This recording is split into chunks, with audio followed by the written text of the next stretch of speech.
Hey guys, what's up? It's Chris, and tonight's another late night where I can't sleep. I just got done watching a cool movie on the Netflixes. So with all my recent uploads, I was going through some comments, and it seems a lot of people have been asking how I deal with Aquarium Airlines with a lot of my builds. People have been asking if I use Aquarium check valves, and if you're unaware of what a check valve is, essentially, here I have some over here. Here is two different ones, and an aquarium check valve is essentially, it's a valve that only lets air go in one way but not the other. That is essentially what a check valve is, like, all in all. So here's the deal. The main question was, do I use aquarium check valves at all? And if I'm being completely honest, the answer is no. But here's the caveat, because if there's one huge variable that you need to know when it comes to using these aquarium check valves, and the reason they make these check valves, here, I'll have an example here. Oh, sorry, I just drank a beer and I'm like throwing up all over the place. No, I'm kidding.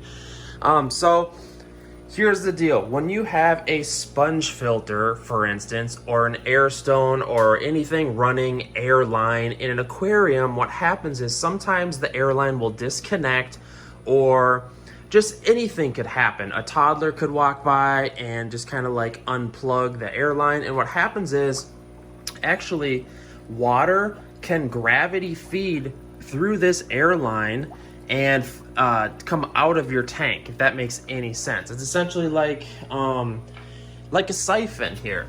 It's essentially just like starting your aquarium siphon and just emptying it into a bucket. That's what's happening to the airline. And the scary thing is, if that thing became disconnected, it could empty your entire aquarium water onto the floor. And it's happened. It does happen. So here's the deal.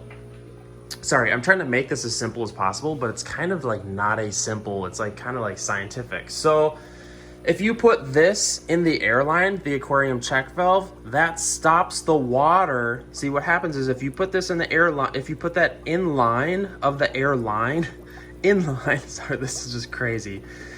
What it does is it allows air to pass through it, but it doesn't let water pass back the other way. So if something were to happen, it doesn't allow water to go through that airline. So you may ask yourself, back to the main question of, do you use these things, Chris? And I told you the answer is no. But God, I'm such an idiot. The answer is no, because what I do is I run all my aquarium pumps higher than the water level, so that gravity, like this air pump right here is right here. So if something were to disconnect, gravity won't allow it to backfeed, because a lot of times what people do is they will put the air pump below the aquarium, which is not the greatest idea, but in a lot of aquarium stands, like, that's how it works out. Like this build here, the air pump is up here and it's hidden.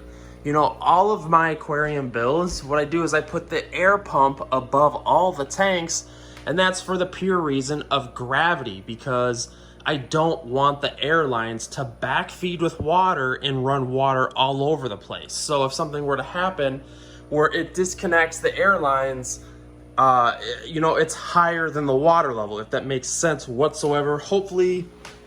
But to make this super simple, guys, if you're thinking of using an aquarium airline check valve, here's the deal. You should be using these if your air pump is below your tank.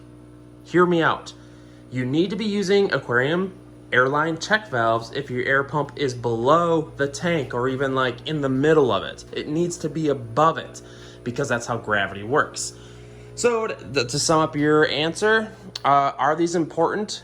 Yes, these are extremely important. It's kind of like in the plumbing industry, we use these for tons and tons of things, like I'm trying to think, sump pumps. Sump pumps have that, because sump pumps a lot of times will pump water like 10 feet in the air, and we don't want that water, once it goes through that check valve, we want it to stay, or else you're gonna have 10 feet full of water.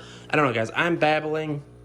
I'm kind of a geek with this stuff, so Give you guys some updates. All the tanks are doing well. My newest setup is this here in the office. This is kind of like, you guys know it as my podcasting room, but it's also my office. I'm setting up 6 20-gallon talls right here, and it's been a lot of work. I got some killer pieces of wood here. As you can see, I find all of my wood local. I go kayaking with some friends, and it's absolutely amazing. Check out these pieces though in here, guys. Sorry about the glare. Look at the roots on that piece, man. It's absolutely ridiculous. And what I do when I have new setups like this is I will throw floating plants in there, duckweed, and a couple of guppies. That way, like, the cycle kind of like seasons itself out, because new tank setups aren't good, because if you have expensive fish or care about the inhabitants inside the tank, you need to let the tank season for like a month. Wow, the lights just went off. That's such great timing. I happen to be recording, didn't you know?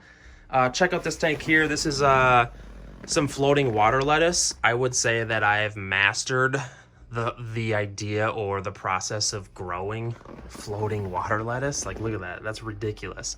I'm literally at the stage of throwing this stuff away. So if you're local and wanting some water lettuce, hit me up. All right, guys, I think I'm gonna wrap this up. It's late. I just kind of like I get a lot of questions in the comments, and I always try to have videos that I can send people when they have questions like that, and that's kind of why I do videos. Someone brought these giant Daniels over here today, so I'm kind of like researching them, and it's been kind of crazy because I have him in my goldfish tank, and it's probably stressing him out, but I don't have another spot for these things. They're giant Danios, and they're just crazy. They're like 4 or 5 inches long, and they just never stop moving. So, but yeah, he also did stop over some other fish. Here's the bucket. Actually, there's still guppies in there. I can't net because they're just crazy. I'll get them. What I'll do is I'll feed them. Tomorrow they'll be super hungry. I'll feed them, and then I'll quick net them. But yeah, this blue gourami was also dropped off. I guess they were in a pond that was pretty cold water temperatures, and they were super, super pale. So what I'm doing is slowly bringing the water temperature up for them. There's 2 of those in here. All right, guys, I'm gonna wrap this up. Try to get some sleep. I need some sleep. I get up at 5:30. Actually, I start work at 5, so I need to go to sleep. Hit up the comment section. Let me know what you think. If you have any more questions regarding aquarium airline check valves, should we be using them? Hopefully I helped answer your question. I kind of just rambled on. I really geek out with this stuff. So without further ado, guys, please like this video and subscribe to the channel. Also hit up my main channel, Palmer Aquatics, for following all these projects and the chaos. So, all right, guys, I love you. Whoop.